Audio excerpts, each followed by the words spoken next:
Q&A session. Nathan says, to be a banana head in all seriousness, if Kyle can get the offense to match up with the play of the defense, the Niners can make some noise. Grant and Jason, keep up the great work. Go Niners. Yeah, it's a good time for Kyle Shanahan to take a bunch of heat and regroup, have a bye week, and prove everyone wrong. Dude, you can do it. You've done this so many times in your life, man. Make me look dumb. Come on, Kyle. You can do it. We've done it before. The thing that had me confident about this team was always about the coaching. I always felt that because of last year, even when they were 6-10, they were in games based on coaching, right? And now that is not there. Somehow, if you would have told me going into this bye week that the 49ers offense would be behind the 49ers defense with a rookie defensive coordinator, I would have laughed you out the building. But here's where we are. This is where we are right now. DeMeco Ryans is the best coach right now on this staff. And no one can argue any different. They can't. The kid, look, DeMeco Ryans has 3 straight games against mobile quarterbacks. Jalen Hurts, Russell Wilson, Kyler Murray. All 3 of them didn't play well. Guess what? That's something that Robert Saleh couldn't achieve in 5 years. Yep. He did it in 3 weeks. Yep. That's the difference, right? And if you he's actually when Fred Warner said he could be a head coach, I see it. I mean, he could be a head coach next year if Brandon Staley did in 1 year. And when you're talking about holding Kyler Murray and the Arizona Cardinals, who averaged 35 points per game, to 17. If you would have told me that would have been their scoring output, I would have said 49ers win by 10 points. Easy. Because that defense isn't that good. But the game plan didn't match. The offense has to catch up. That's the problem. Tony Nagatani says, do you buy the digital rumor that the team is in 2 clicks with Ayuk being in the pro trade click, and that is why Bananahan has doghoused him? Look. I do buy that this team is somewhat split, because how could it not be? I mean, really. The rest of your sentence, I have no idea. I have no idea, but I understand why people would think that. I can't speculate on that, but yeah, I can't speculate on that. I can't speculate on that because I don't know anything, and I'm not going to sit here and I get I'm not I understand. And I think it's fair to assume that there is just a little natural division on this team. How could there not be? There always is when there's 2 quarterbacks. I'm just saying, but I don't know that for a fact. I'm just assuming. There's half of them that want to go back to the Super Bowl and think that, and there's half of them that probably want to develop the kid and get the things rolling. Because remember, there's one guy who's not going to be Super Bowl team, right? And there's one guy who is not going to be here next year. I mean, what? You know for a fact Jimmy Garoppolo's not going to be here one way or another. I don't understand it. I don't understand. Yeah, I don't. Marcus says, Jason, that shirt is clean. Warriors World. Shout out to Warriors World for the plug.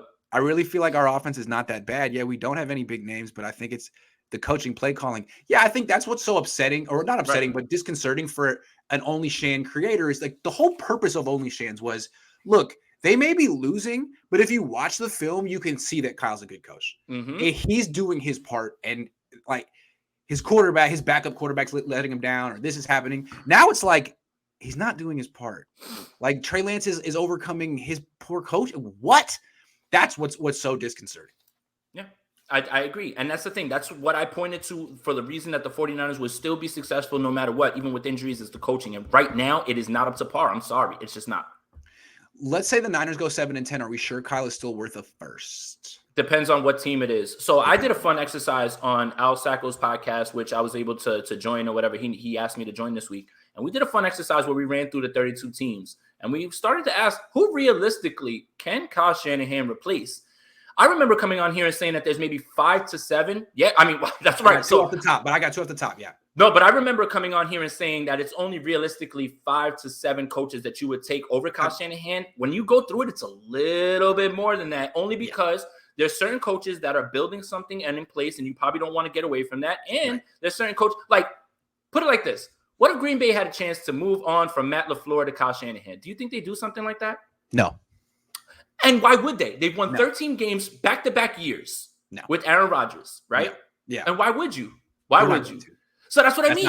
And in the same breath, LaFleur, I don't feel like is as good a coach as Shanahan, right? But in the same breath, you can't make that move. I don't think. So I think that it's a little bit, I don't know, who would he be worth a first to?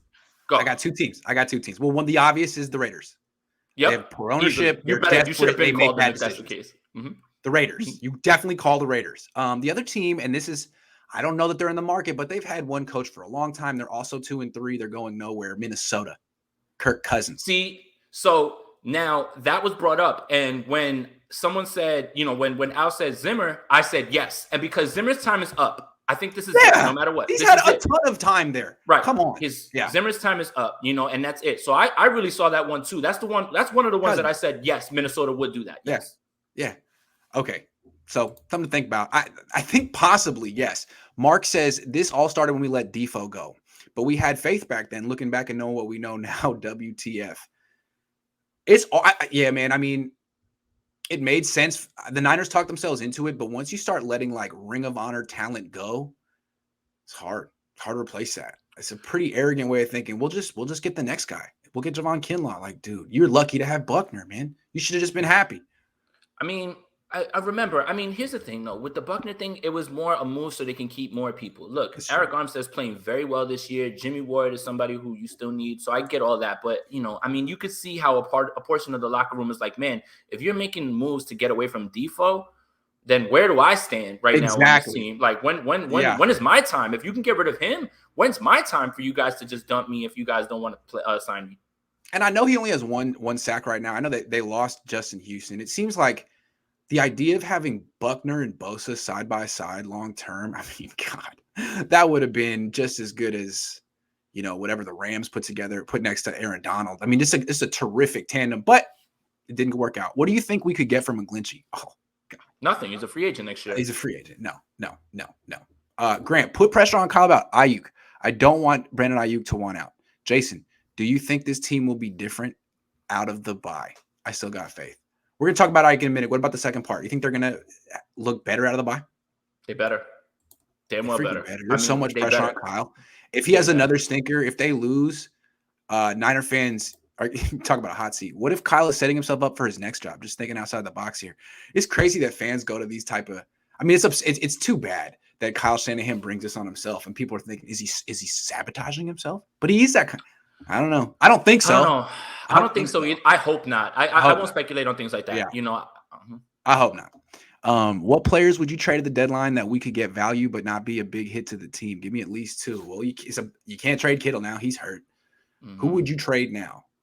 I mean, it seems to me like you're not selling at this point. You're not selling. You're trying to win, right? They're trying to win. I mean, and the thing is like the only person that I could maybe think of, but he's injured too, is probably like Dre Greenlaw. That's somebody like, because look, Azeez Al-Shaair has been great. And it's getting closer and closer to the discussion of whether Azeez Al-Shaair is just as good as Dre Greenlaw for way less money. So, I mean, that would be somebody that I could think about, only because he kind of regressed. You saw in week 1, he was missing his run gaps.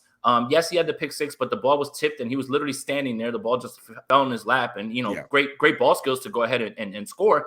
But at the same time, Dre Greenlaw is somebody that, I feel like the fan base is a little bit overhyped on. He's a fine player, but for you guys to say things like the best linebacker duo in the league, no. I got something though. How about this? If I were this player's agent, I'd be requesting a trade. Right, Brandon Ayuk? Yeah. Right now. Oh, you don't like the way my guy's taking strike? Trade him. We don't like your offense. We don't like what you're doing here. We would love a trade. I don't want them to trade Ayuk. I don't want them to either. Yeah. But that's a guy that I don't know. The way they're talking about him, I wonder if that's where this is going.